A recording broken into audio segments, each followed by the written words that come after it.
How a forest returns. Kampinos Forest at the gates of Warsaw is Poland's second largest national park.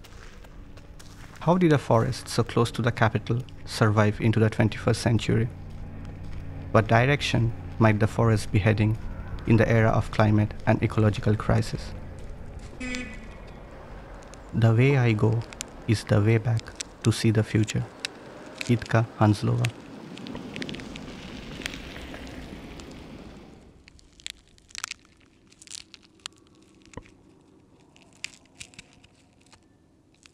In a grain of sand is etched deep time. Wind, ice, water, heat have all left their marks.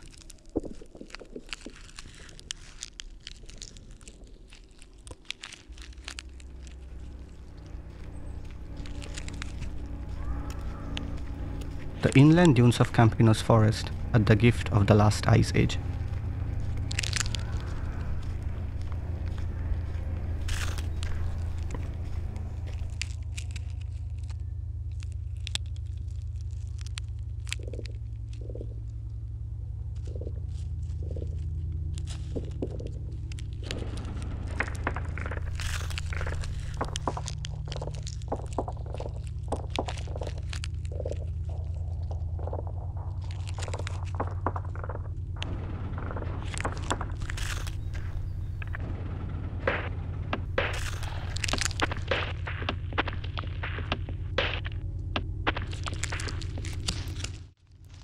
The Hollanders came here escaping religious persecution in the west.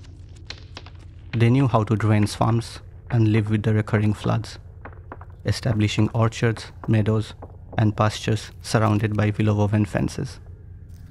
The soft mud was shaped into fertile croplands. Farm spread, the forest fell. By then, the last beaver had become a fur hat, the last elk a trophy on someone's wall, and man was hunting other men here.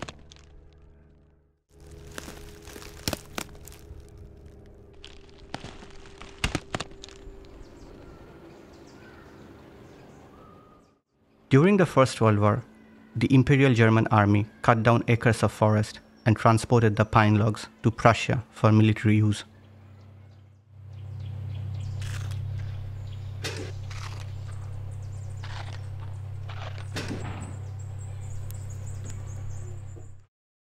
The forest brought Roman and Jadwiga together. He asked, "How does the environment shape a plant?" He went looking for answers in battlefields and rubble of cities armed with a camera. She asked, "How did the environment I see come to be?" He fixed fraction of a second into silver-coated glass. She observed traces of deep time closely. Together, they created a plan of rescue for the forest. The plan is still unfolding.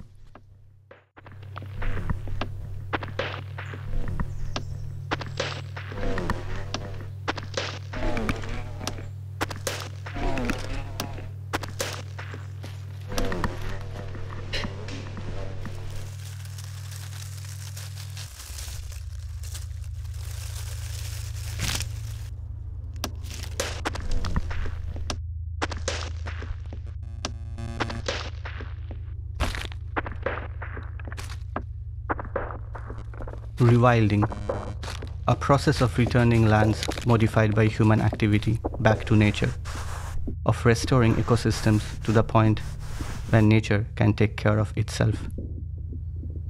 Elk had become extinct in the region by early 20th century. In 1951, 5 elk were reintroduced from the Belarusian Soviet Socialist Republic. In 2020, their number was estimated to be a bit more than 400. In 1975, on the executive order of the Deputy Prime Minister of the People's Republic, residents of Wawe were asked to leave their homes in exchange for money. Their houses were razed to the ground and orchards uprooted. The last man to leave still insists. Protection of the forest was a pretext. The first secretary of the party wanted to hunt elk in Wawe without anybody noticing. The People's Republic and its first secretary are long gone. Wawe is a beautiful forest meadow where elk, reintroduced from the east, roam free.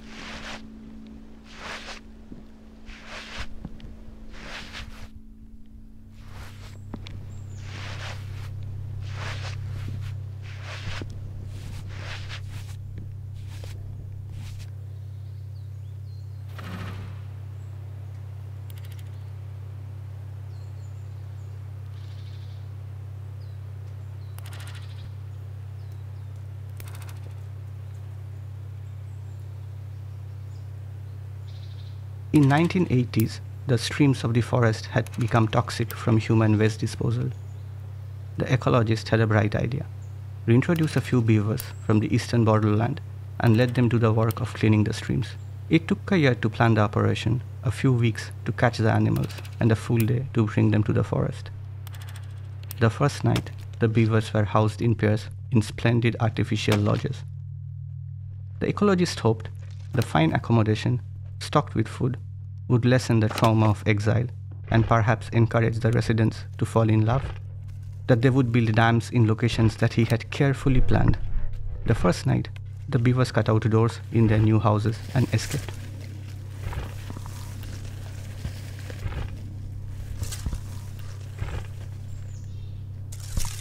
After centuries of drainage for agricultural use, the wet meadow was dry. Groundwater levels had plunged, the ecosystem was dying. In 2005, a sewage treatment plant was built to purify the city's waste. Millions of bacteria living in huge concrete tanks feed on carbon, nitrogen, and phosphorus compounds. Clean water is released to the meadow, wet again. Biodiversity bounces back from the brink of collapse.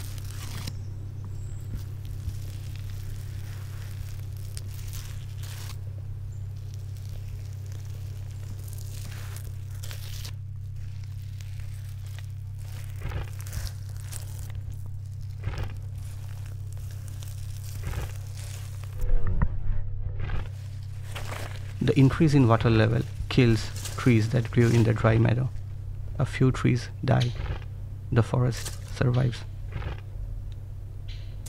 In the next 100 years, as the climate and ecological crisis worsens, the national park should remain a stronghold of biodiversity, protecting species and ecosystems that disappear in other regions. The quality of air, water, and soil has to be monitored regularly.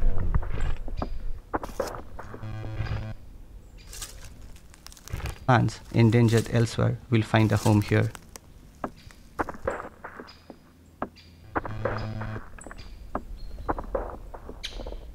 Invasive species will be kept in check.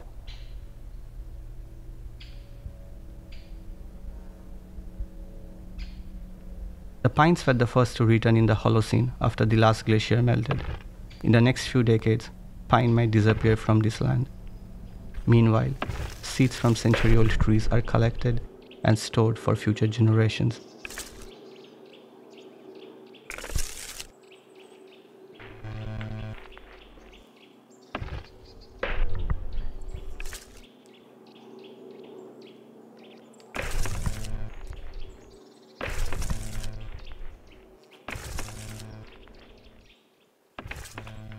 Sensors collect information, voice becomes image, and image is turned into pure data. The scientists observe from a distance and only occasionally make minor adjustments. The experiment continues.